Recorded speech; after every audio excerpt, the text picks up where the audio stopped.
In dealing with some of your math problems, some of you may be looking at a way of organizing a problem to help you understand what it is you're looking for and how you get to it.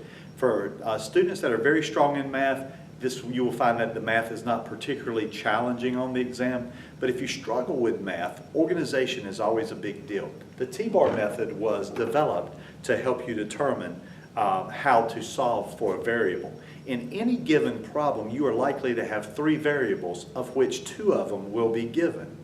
The T-bar method recognizes this and says, what if you had 2 and you could solve for the other one by simply applying a certain function? In other words, do you multiply or do you divide?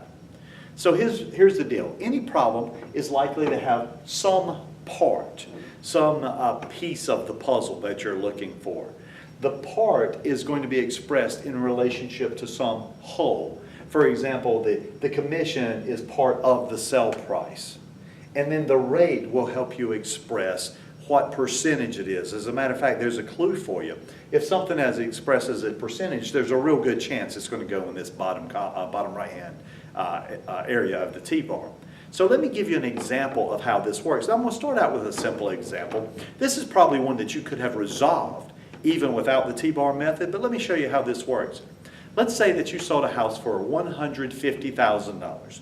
The whole, the price that you sold it for, the whole, is $150,000, okay? You will often find that the sale price will go in this particular column. We'll give you some other guidance on that as well. Now, you sold this house, you were the agent, you sold this house, and they promised to pay you in the listing agreement a rate of 6%.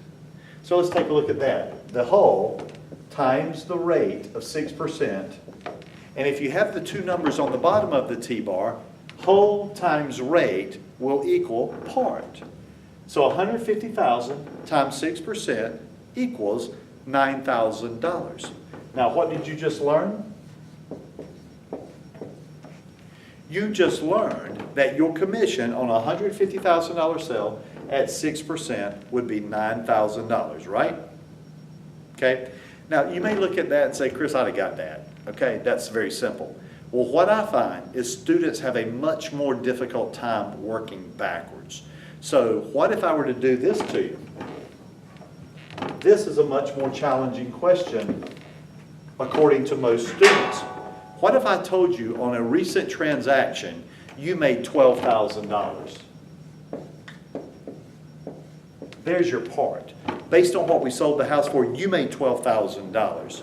And let's assume that you made that $12,000 at a rate of 5%. That's a tougher question because now the obvious question I'm going to ask you is, how much did the house sell for? What was the sale price of the house? Okay, $12,000 divided by 5% is $240,000. $240,000. So notice how we use our T-bar on this. $12,000 was your commission. It was part of the whole. 5% was the rate which you were paid. If you have one number above the T-bar and one number below, you divide on the T-bar and it will give you the third variable, in this case the sale price of the property. There will be several problems that I will use the T-bar on. And often when I use the T-bars, instead of using part, whole, and rate, oftentimes I will name the T-bar for you. For example, you'll get to see this when we start talking about the net to seller percent of profit. Having said that, this is the concept behind the T-bar. I would like, if you like this, to gravitate towards it on certain problems. Hey, listen, if you're comfortable with algebra and you can do it in another way, that's fine.